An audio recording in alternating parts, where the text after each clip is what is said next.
os objetivos dessa ação envolvendo as questões de geopolítica e a utilização de fertilizantes, a calagem com calcário.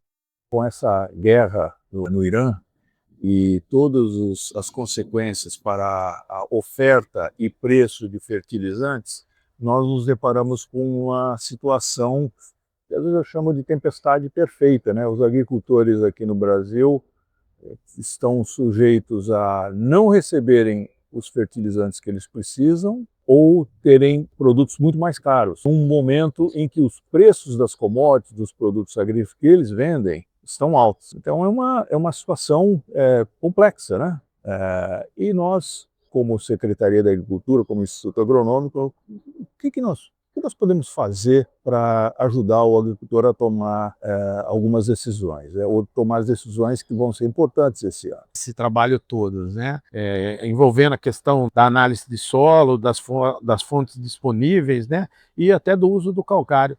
Quais seriam essas alternativas e quais os melhores formatos de utilizá-las? Não utilizar fertilizantes não é uma alternativa. Mas como é que você faz quando o fertilizante está caro, escasso? A gente imagina, olha, tem algumas alternativas para ajudar a tomar decisão. Primeiro, fazer análise de solo. Por exemplo, se o seu solo estiver com boa fertilidade ou bom conteúdo de algum nutriente, esse daí eu posso não usar ou posso usar pouco nessa situação emergencial. O outro ponto é utilizar, se não for utilizar fertilizante, utilizar outras fontes de nutrientes, por exemplo, adubos orgânicos, estercos, composto, enfim, o que tiver disponível.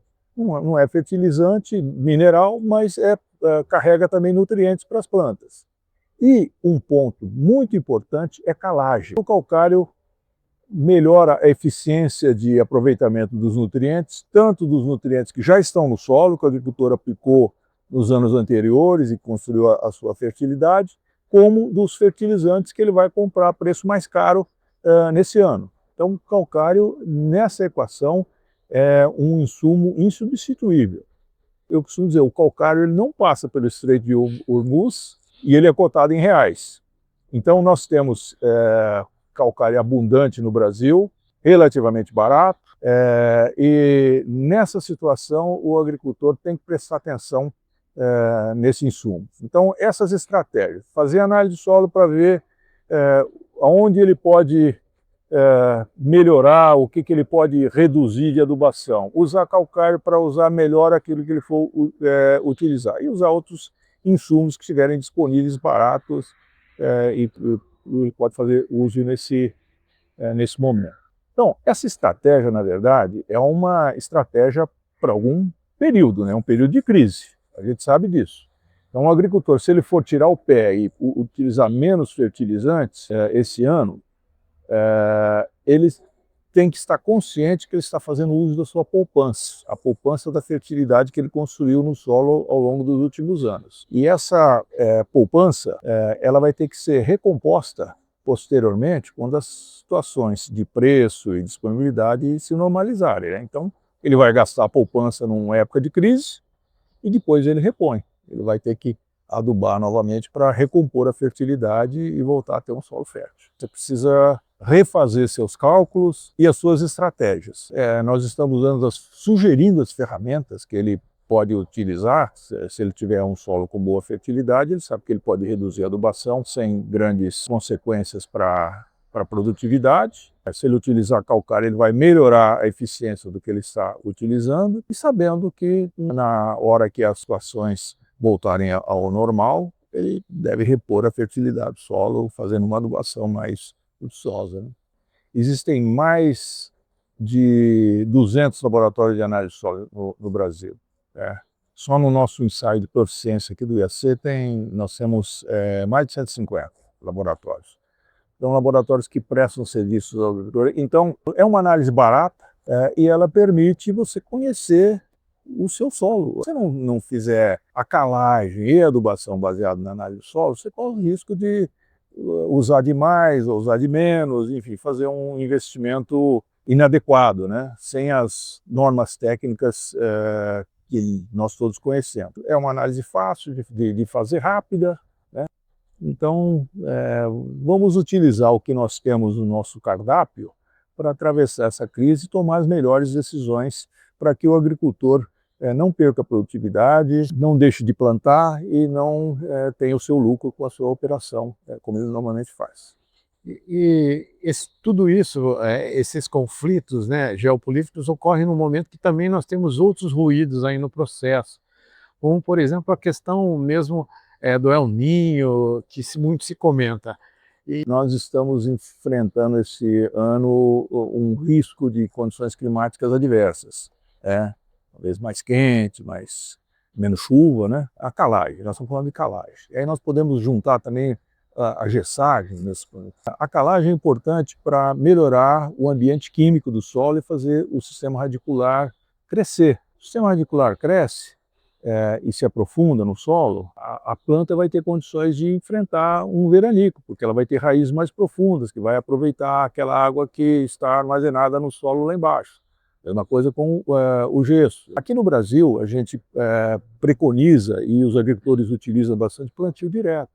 Plantio direto é uma prática que prevê que o solo esteja sempre coberto com planta viva ou morta. Se o solo estiver coberto, a evaporação reduz. Então, se tiver uma falta de água, um veranico, aquela água que chover ela vai ficar mais bem preservada, porque o solo está coberto. Então, ajuda. Então, são uma série de práticas que a gente recomenda na agricultura, que ajudam não só nessa época de crise, mas também ajudam o agricultor a atravessar essas crises climáticas que a gente deve enfrentar. E o apoio técnico nisso tudo, né? Iniciativas como a do próprio IAC, né, da Secretaria de Agricultura do Estado, a própria iniciativa privada, que é o momento que o agricultor precisa dessa ajuda, porque ele se vê numa situação que, como em outras crises, a gente tinha o preço agrícola num patamar que escondia os erros. Que escondia os erros, Como é que o senhor vê tudo isso e como é que pode ser ajudado? É importante que nessa campanha a gente junte todos os que puderem ajudar, né? Pela Secretaria da Agricultura, a gente tem o serviço de extensão, tem os engenheiros agrônomos que podem dar orientações, né? Nós temos as recomendações oficiais de adubação e calagem, o boletim 100, né? Que eu sou um dos editores, que tem ali as normas técnicas para você aplicar calcário e fertilizantes da melhor maneira possível, né? E temos também a iniciativa privada. A gente tem que ver que muitas associações de produtores de insumos, muitas empresas privadas também fazem um serviço de extensão e tem técnicos que são habilitados a ajudar nessa tomada de decisão. Então é importante a gente primeiro se conscientizar que tem que fazer alguma coisa e usar as ferramentas e as ajudas das pessoas e das entidades que estiverem aí disponíveis para ajudar nesse momento. Dá para arriscar que o agricultor está passando por um teste agora, pode ser que tenha algumas outras tempestades perfeitas mais adiante, ele está se adequando a isso tudo, daquilo que a pesquisa vê na área da agricultura? Normalmente essas crises ajudam a gente a rever alguns princípios, alguns conceitos, né? Você lembrou bem, essa é uma crise, não é a primeira e certamente não vai ser a última, você tem que aprender no processo. O que nós vamos fazer?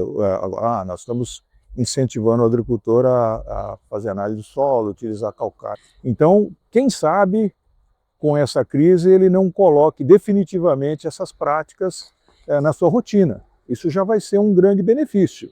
E quando vierem outras crises, talvez a gente esteja mais bem preparado para enfrentá-las.